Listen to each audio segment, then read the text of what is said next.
It took exactly 47 seconds for a career built on strategic opacity to dissolve into constitutional dust.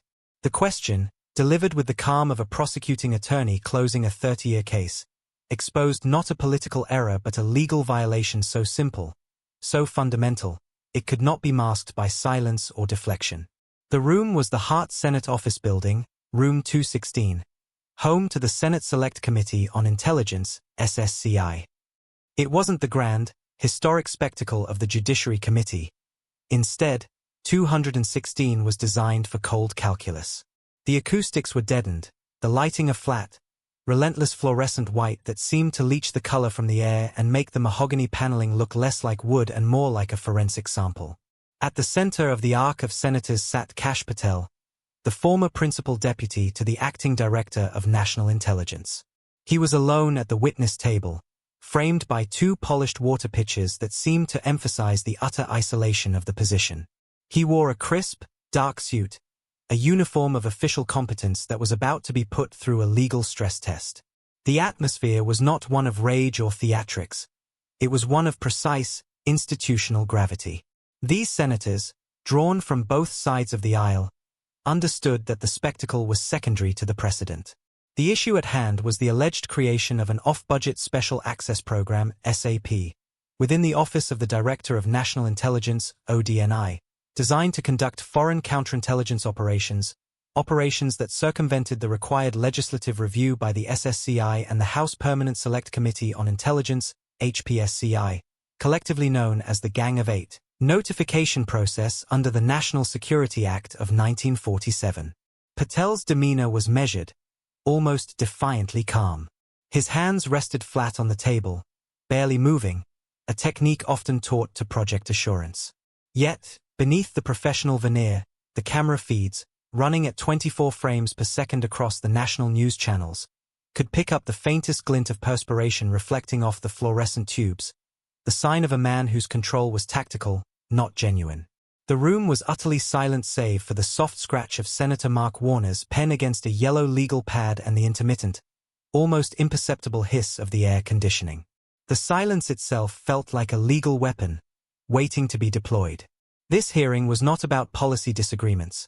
It was about the Appropriations Clause of the Constitution, specifically Article 1, Section 9, Clause 7, which dictates that no money shall be drawn from the Treasury, but in consequence of appropriations made by law. The accusation was that a sum of $18.5 million, originally allocated for ODNI strategic information technology upgrades, had been internally rerouted without congressional knowledge or approval, funding this unauthorized SAP, codenamed Project Cerberus. It was a bureaucratic crime with constitutional implications, the quiet subversion of the democratic check on the executive branch's power to spy. Senator Marco Rubio, the vice chairman, began the questioning with dispassionate clarity, establishing the paper trail. He was laying the groundwork, building the legal scaffold. This was the meticulous, almost boring part of the hearing, designed to force Patel to lock into a specific, potentially refutable narrative. The tension was not in the words, but in the certain knowledge that every single word uttered was now part of the federal record, sealed by the oath he had taken barely 20 minutes prior. The room waited, not for an admission, but for a single, small legal misstep. But the silence wasn't over yet. Senator Amy Klobuchar took the floor, her voice measured, focusing on the minutiae of the ODNI's annual budget submission. She wasn't seeking political fireworks, she was seeking a clean legal concession, a forced acknowledgement of a procedural failure that had triggered the entire inquiry. The camera zoomed slightly on Patel, catching the subtle tightening around his jawline as the questions moved from the general scope of his responsibilities to the line-item specifics. Mr. Patel, Senator Klobuchar began, her tone reflecting a mild, almost academic curiosity. On March 14th of last year, you personally signed the DDNI 17 certification regarding the Strategic Information Technology Upgrade Fund. Is that correct? Patel nodded once, his eyes fixed on the senator's face, not the notes in front of him. I did, Senator. As the principal deputy, I certified the proposed expenditure plan was in compliance with the Intelligence Authorization Act of 2024. And that act, specifically Section 304(b), requires that any reallocation exceeding 10% of the original line item, or $5 million, whichever is lower, must be communicated in writing to the Gang of Eight prior to funds being obligated, correct? It requires consultation, Senator. The nature of the funds and the underlying intelligence requirement necessitated a delayed notification to protect sources and methods. It was a matter of executive authority under Article 2. The defense was standard, relying on the gray zone between executive prerogative and legislative oversight. It was a well-worn argument in Washington. I understand the need to protect methods, Mr. Patel, but you're discussing $18.5 million, Klobuchar countered, allowing a fractional pause to let the number settle. That is nearly a 150% reallocation of the original $12 million designated for IT upgrades. You concede that this amount significantly exceeds the $5 million threshold defined in Section 304(b). Patel shifted slightly, his left hand moving to adjust the knot of his tie, a micro-expression of internal turbulence. The funds were obligated internally, Senator. No funds were drawn from the Treasury that were not already appropriated by Congress. This was an internal administrative transfer, not a new appropriation. This was the first legal tension point. Klobuchar pressed, using the precise language of federal contracting law. Mr. Patel, when your office signed the letter of intent, LOI, with the external contractor, Sentinel Aegis, on April 2nd, the $18.5 million was earmarked, committed, and contractual obligated. From a legal perspective under the Anti-Deficiency Act and the C-50 circular, that money was expended. When did the ODNI send written notice to this committee regarding that $18.5 million commitment to Sentinel Aegis? Patel took a drink of water, the glass clinking lightly against the microphone base. His eyes darted momentarily to the wall clock, a subtle tremor now visible in his right hand. The formal, written consultation occurred on July 1st, Senator, after the initial, highly sensitive operational phase had concluded. Klobuchar closed her folder with a quiet thud. July 1st. That is 89 days after the letter of intent was signed obligating the funds. Mr. Patel, the National Security Act of 1947 makes no provision for a post hoc operational phase notification. The rule is prior notification for substantial reallocations. Your action, or inaction, meant the legislative branch was completely blind to a near $20 million, high-risk, foreign counterintelligence operation for almost 3 months. That is the subversion of congressional oversight. Would you agree that, procedurally, this failure constitutes a violation of the letter, if not the spirit, of the Intelligence Authorization Act? Patel remained silent for 4 full seconds. He was cornered, forced to choose between admitting a legal procedural violation or standing by an untenable political defense. The silent tension in the room thickened, a tangible weight pressing down on the witness table. He finally managed a clipped, "I maintain we acted in the national interest." But the silence wasn't over yet. The questioning shifted to Senator Jeff Merkley, Democrat Oregon, a member known for his deep, almost professorial understanding of constitutional law and administrative procedure. The atmosphere cooled further, becoming academically lethal. Merkley didn't attack, he dissected, peeling back layers of bureaucratic defense to find the legal bone underneath. He allowed the silence between questions to linger, forcing Patel to confront the weight of his own sworn testimony. Mr. Patel, Senator Merkley began, consulting a thick, unmarked binder. Let's move past the budgetary timing and discuss the operational mandate of Project Cerberus. You stated in an earlier deposition that Cerberus was purely a foreign counterintelligence collection effort. Correct? That is correct, Senator. The project focused on the intelligence apparatus of fictional adversary Nation X and their domestic influence operations targeting U.S. infrastructure. And to achieve this, you utilized capabilities originally developed under a different, lawfully approved program, the Domestic Communications Analysis and Intercept, DCAI, program. Is that also correct? A fractional hesitation. We leveraged certain technological assets procured under DCAI. Yes. The asset itself is agnostic as to its target, Senator. Merkley nodded slowly, his expression unchanging. Agnostic. Understood. Now, the DCAI program was designed and authorized by Congress under FISA Section 702A, for surveillance of non-U.S. persons reasonably believed to be outside the United States. It requires mandatory, documented minimization procedures to protect incidental collection on U.S. citizens or permanent residents. He paused, tapping a finger on a document. During the initial 90-day operational phase, you failed to notify this committee about your internal ODNI audit, Memo 44B, dated May 21st, which this committee fought for 7 months to declassify, reveals a significant failure. Patel leaned forward, his calm visibly strained. Senator, that memo was an internal assessment, part of a process to adjust operational protocols.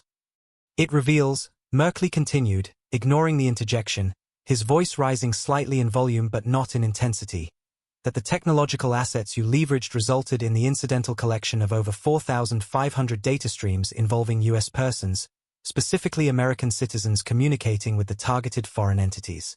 4,500 citizens who were not the targets of the foreign operation. Now, Mr. Patel, let's talk law. Merkley pushed a piece of paper, a clean, single-page document, across the table to Patel.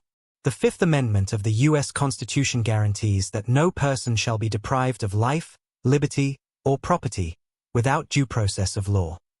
The DCAI minimization procedures are designed to uphold this fundamental right by ensuring collected data on U.S. persons is immediately flagged, scrubbed, or subject to a probable cause warrant review. Merkley pointed directly at the second paragraph of the internal memo. Your own team reported that for 73% of those 4,500 instances, the identity of the U.S. person was unmasked and retained in a searchable database for future cross-referencing, without obtaining a single warrant under Title I of FISA or showing probable cause to a court. Mr. Patel, under what constitutional or statutory authority did your operation decide it could circumvent the fundamental due process clause of the Fifth Amendment and effectively conduct warrantless domestic surveillance on thousands of Americans? The tension was suffocating. The air in the room seemed too thick to breathe. Patel picked up the memo, his eyes scanning the damning language written by his own staff. He was trapped between the need to defend the administration and the legal reality of the memo's words. His response was a low, desperate mumble about national security exigencies, which sounded thin and abstract against the explicit constitutional guarantee cited by the senator. The silence that followed was deafening, amplified by the high-quality microphones that captured every faint rustle of paper. But the silence wasn't over yet. Senator Merkley returned to the witness, not with anger, but with a quiet, lethal focus on the single piece of paper he had placed before Patel, the ODNI's own internal Memo 44B. He framed his face toward the camera for a moment, ensuring the gravity of the constitutional question was visually registered. Mr. Patel, let's be direct, focusing solely on the legal reality of that Cerberus operation. You circumvented the budgetary notification requirement for 89 days, violating the procedural mandate of the Intelligence Authorization Act. You then unmasked and retained data on thousands of Americans without a warrant or probable cause review, violating the Fifth Amendment due process clause. These are serious failures, but they are procedural and constitutional failures. My final line of questioning concerns the integrity of your sworn testimony before this committee. Merkley straightened a single, folded piece of paper, a certified excerpt from the Appropriations Act, Section 901F, Certification of Funds Usage. On November 4th, under the previous administration, you signed a certification to the Office of Management and Budget, OMB, confirming that 100% of the Strategic Information Technology Upgrade Fund was obligated for its stated purpose, specifically, next-generation cloud processing infrastructure. Do you recall signing that document, Mr. Patel? Patel's confidence fractured entirely. His eyes, which had maintained steady contact for the last 2 hours, dropped instantly to his hands. He knew the document. He knew the date. He knew the lie. The defense about internal administrative transfer had been sufficient for the congressional procedure, but it was fatal for the OMB certification, which required absolute fidelity to the stated purpose. I recall certifying the utilization of the full amount, Senator. Patel stammered, his voice losing its controlled resonance. Merkley moved in for the final strike. The clock on the wall read 10:43 and 12 seconds a.m. My question is simple, Mr. Patel, and I need a yes or no answer, under penalty of law. On November 4th, when you signed that certification stating that $18.5 million was obligated for next-generation cloud processing infrastructure, did you know that every cent of that $18.5 million was, in fact, obligated to Sentinel Aegis to fund Project Cerberus, a foreign counterintelligence SAP with a domestic surveillance component? Patel stared at the paper. The silent seconds ticked by 1, 2, 3, 4, 5. He opened his mouth, but no sound came out.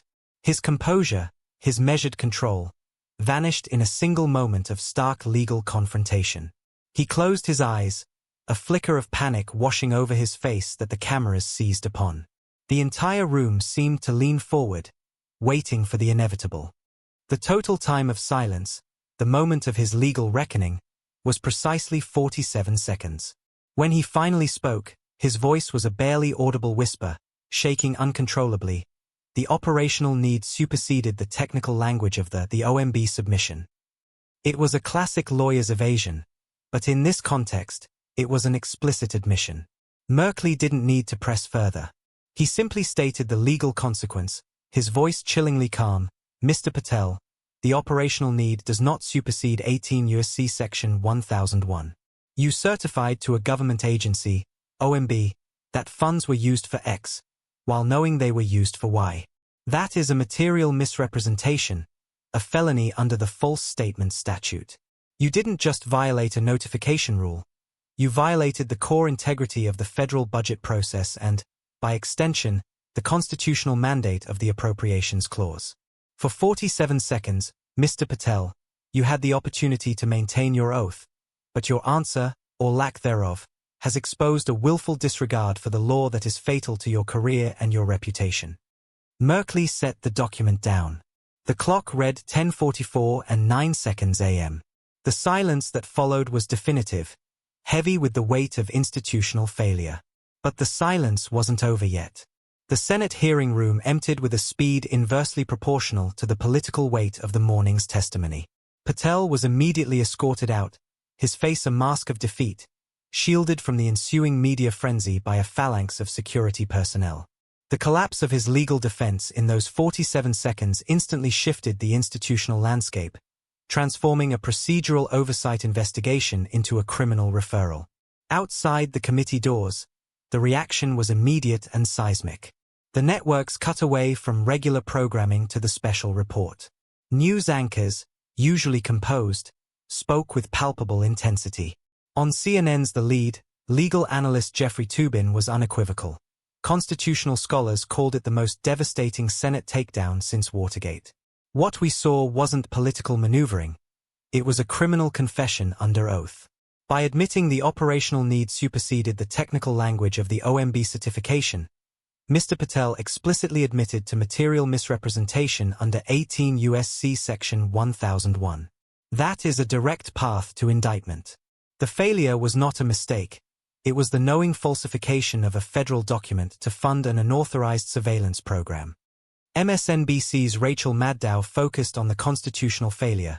For 47 seconds, America watched competence collapse. This was not a policy disagreement about foreign threats. This was about the foundational power of the purse.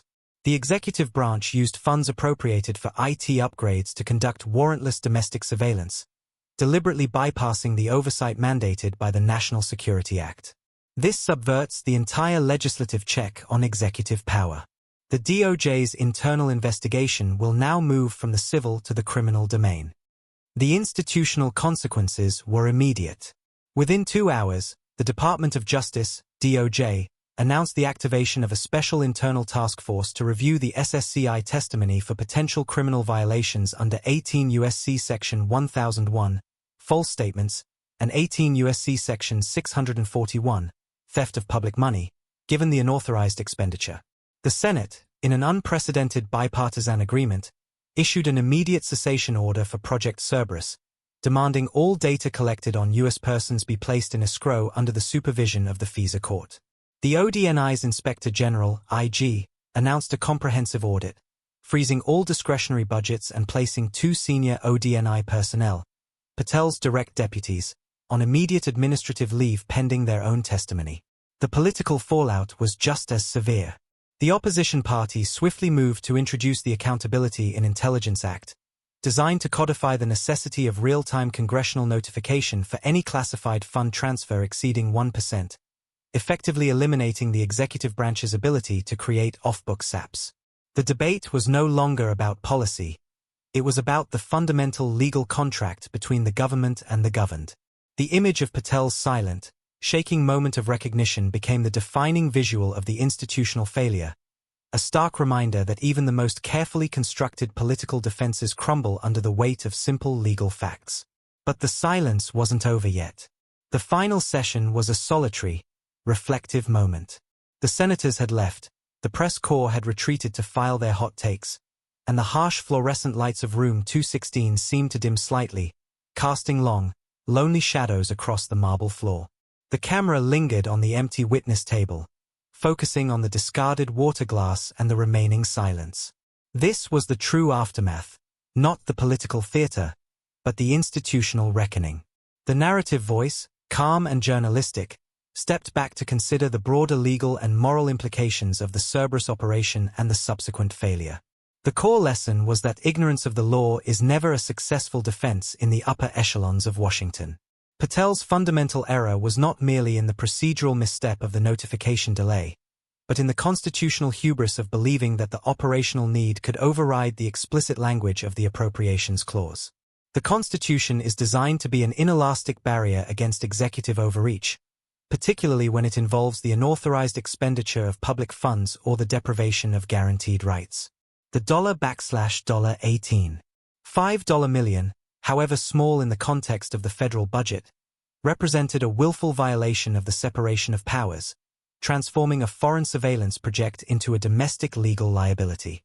The legal jeopardy for Patel was now multifold. He faced not only the clear charge of $18 $S$1001 for the false statement to the OMB, but potential charges under $18 $S$242, deprivation of rights under color of law, due to the warrantless retention and unmasking of U.S. person data. The constitutional stakes, Senator Merkley had proven, were always higher than the political ones. The law demands not just compliance, but candor from its officials. When candor collapses, the entire system of checks and balances is compromised.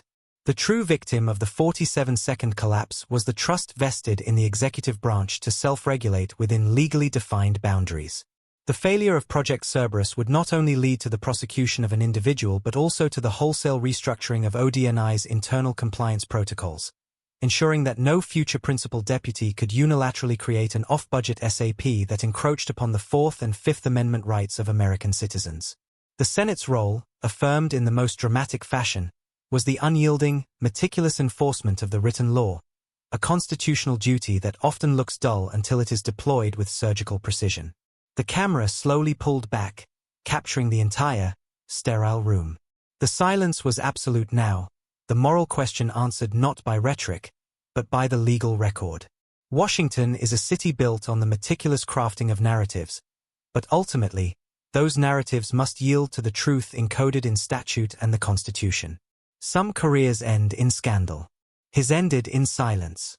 Washington doesn't punish ignorance. It replaces it.